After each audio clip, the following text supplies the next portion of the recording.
I was 26 when my mother called me in San Francisco with news that made my chest tighten with something I hadn't felt in years: hope. "Sweetheart, we're flying you home for Christmas," she said, her voice warm in a way I barely remembered. "First-class ticket. Your father and I talked about it. We want you here. It's been too long."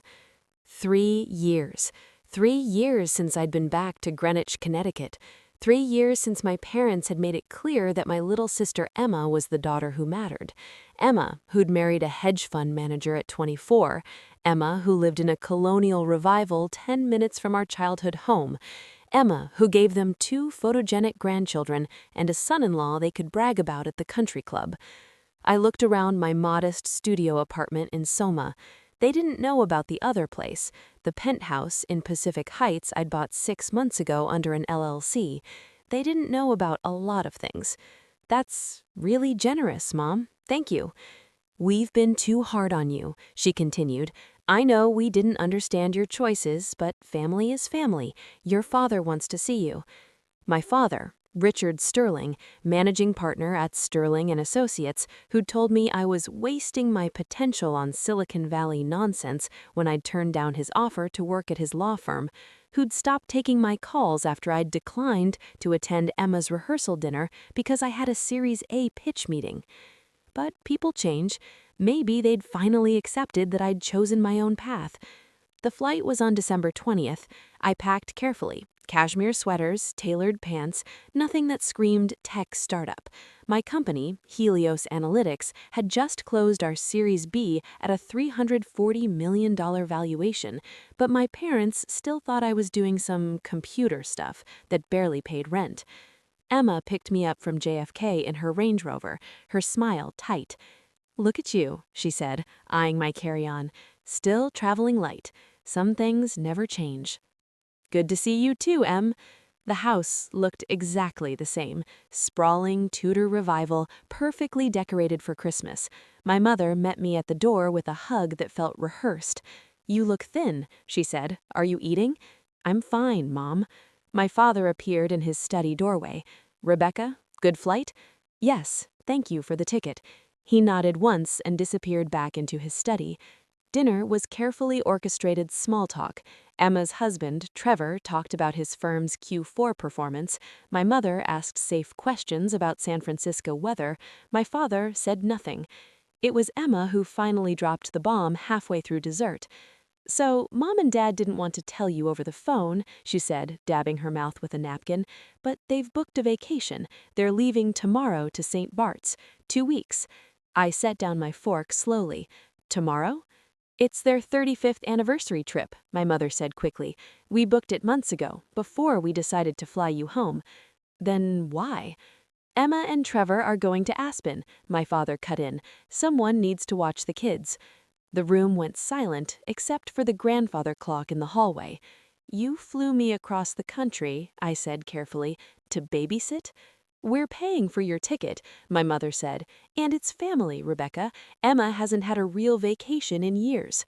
"Emma has a nanny." "Sophia is spending Christmas with her own family," Emma said, her voice sharp. "And it's just 2 weeks. You work from home anyway, don't you? On your laptop?" I looked at my father. He was studying his wine glass. "You knew," I said to him. "When you called me here, you knew what this was." "We need someone we trust with the children," my mother said, "and you're not exactly busy with your own family." There it was, the real message. 26, unmarried, no children, working some job they couldn't even explain to their friends. The daughter they could use. I stood up. "I need to make a call. Rebecca." I walked out to the garden terrace, my hands shaking, not with sadness, with rage so pure it felt like clarity. I pulled out my phone and texted my assistant, Marcus. "Change of plans.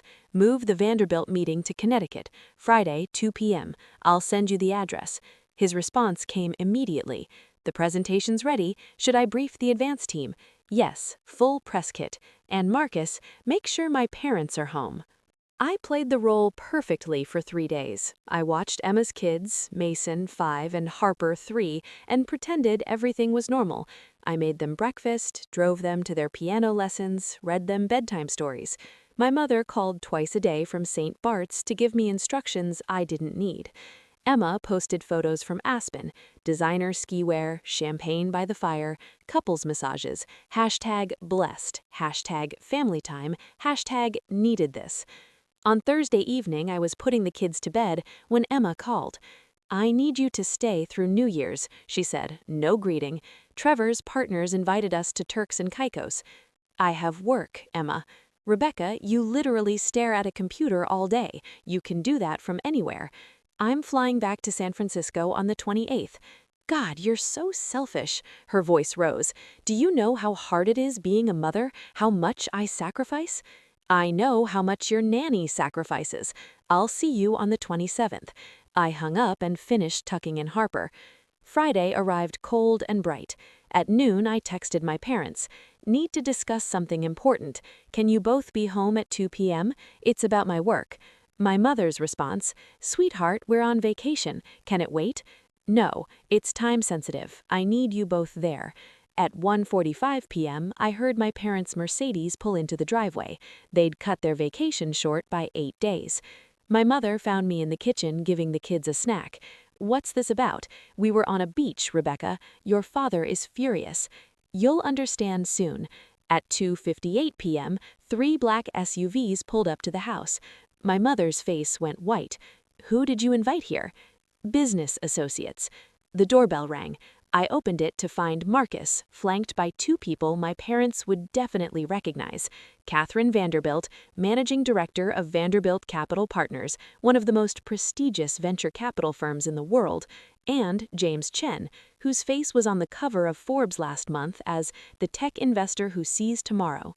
"Rebecca," Catherine said warmly, embracing me, "thank you for accommodating our schedule." My mother was frozen in the foyer. My father had emerged from his study, his expression confused. "Mom, Dad," I said calmly, "this is Catherine Vanderbilt and James Chen. They're here to discuss acquisition terms." "Acquisition?" my father said. Emma's Range Rover pulled up outside. Perfect timing. She burst through the door, Harper on her hip. "What's going on? There are cars blocking the driveway." She stopped when she saw our guests. Catherine extended her hand to my father. "Mr. Sterling, your daughter has built something remarkable. Helios Analytics has revolutionized predictive modeling for enterprise risk management. Our firm has been courting Rebecca for 8 months." "I'm sorry," my mother said faintly. "Rebecca's company?" "She didn't tell you?" James Chen smiled. "Rebecca is the founder and CEO. We're here to finalize a $2.1 billion acquisition offer. She'll retain 35% equity and full operational control." The number hung in the air like a detonation. Emma's face went slack. "Billion?" I confirmed. "With a B. Marcus, can you set up in the dining room?" My assistant nodded, directing the advance team. I'd brought a lawyer, a financial advisor, and a PR specialist. My father found his voice. "Is this real?" Catherine pulled out her tablet, showing him the offer sheet, the term agreements, the press release scheduled for Monday morning. "Very real. Your daughter is about to become one of the youngest female tech CEOs to lead a billion-dollar exit while maintaining control. Forbes is running the cover story on January 15th. My mother sank into a chair. "Why didn't you tell us?" Emma's voice was almost a whisper. "You never asked," I said simply. "You assumed I was failing because I didn't do things your way. You assumed my life was small because it didn't look like yours." The meeting lasted 2 hours. Catherine and James spread financial projections, market analyses, and strategic growth plans across my parents' dining room table, the same table where they'd told me I was wasting my life. My parents sat silently, watching me negotiate terms with 2 of the most powerful investors in America. I pushed back on equity percentages.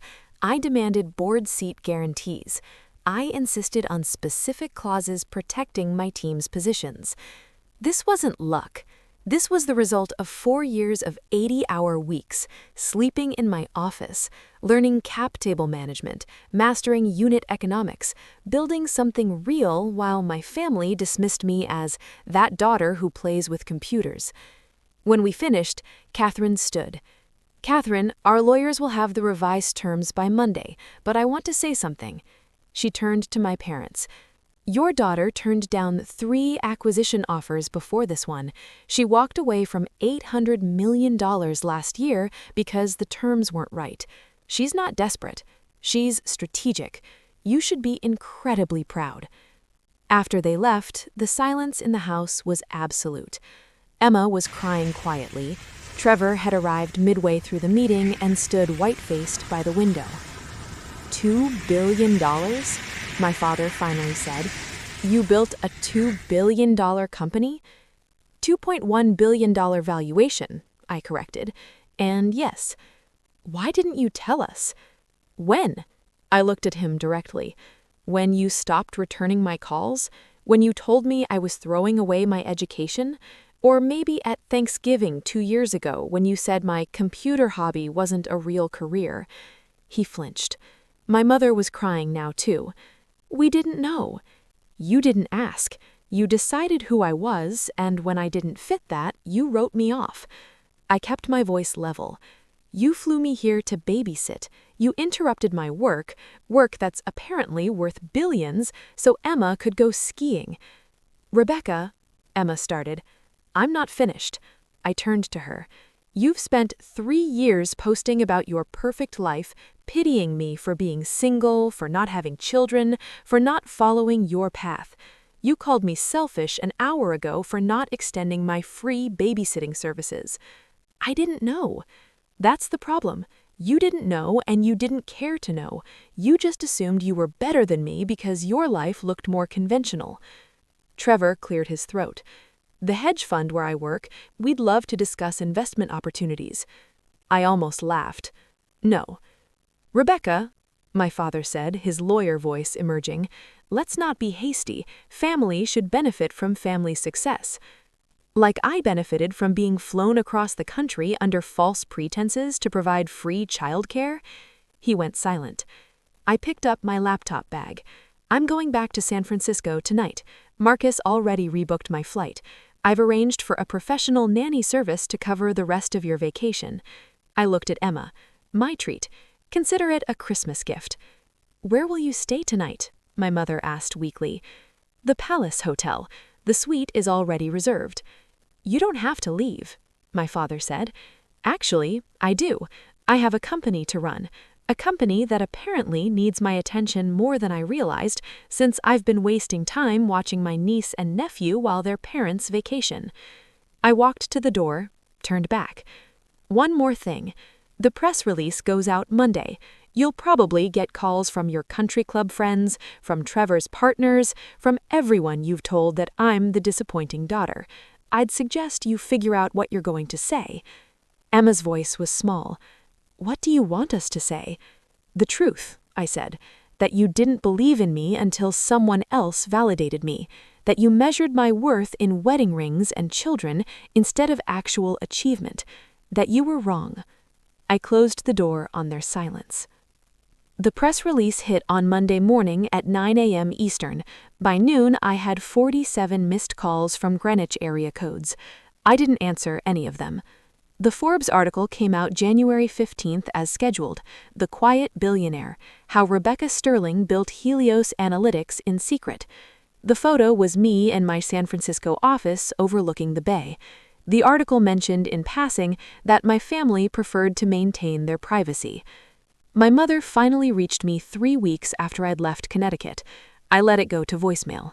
She called again and again. On the 4th call, I answered. Rebecca. Her voice cracked. Please, we need to talk.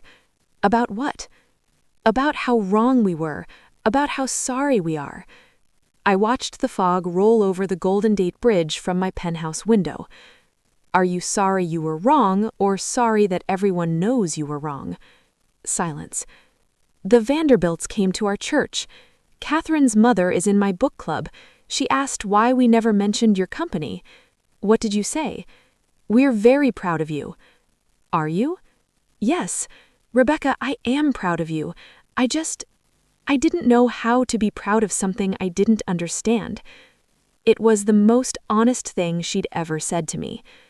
Dad wants to talk to you, Emma wants to apologize. We need you to come home. That's not my home anymore, Mom. Then what is? I looked around my penthouse, floor-to-ceiling windows, museum-quality art, a life I'd built entirely on my own terms.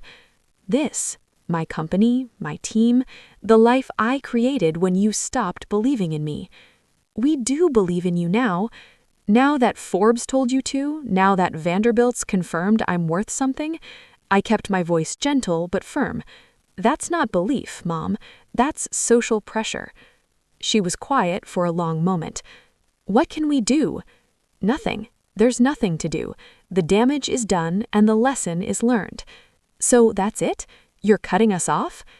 I'm not cutting you off, I'm just not making you a priority. The same way I wasn't your priority until I became valuable. That's not fair. Neither is flying your daughter home under false pretenses so she can babysit while you vacation. But here we are. Another silence. The kids ask about you, she said quietly. Mason wants to know when Aunt Rebecca is coming back. That landed. Mason, with his gap-toothed smile, asking where I'd gone. I'll visit them, I said finally, on my own terms, not as free labor, not as the disappointing daughter you're trying to fix, as their aunt who happens to run a billion-dollar company. Okay, she whispered. Okay. I hung up and turned back to my window. Marcus knocked on my office door. The Sequoia partners are here for the 2 p.m. Give me 5 minutes. He nodded and left. I opened my laptop to a tab I'd kept open for weeks. Photos Emma posted from Aspen. Champagne, designer clothes, hashtags about deserving rest. I closed the tab. I didn't need revenge anymore. The revenge had already happened. It happened when Catherine Vanderbilt showed my parents the acquisition papers. It happened when Forbes put me on their cover. It happened when my father realized his dismissive comments about my computer hobby would be quoted in business school case studies.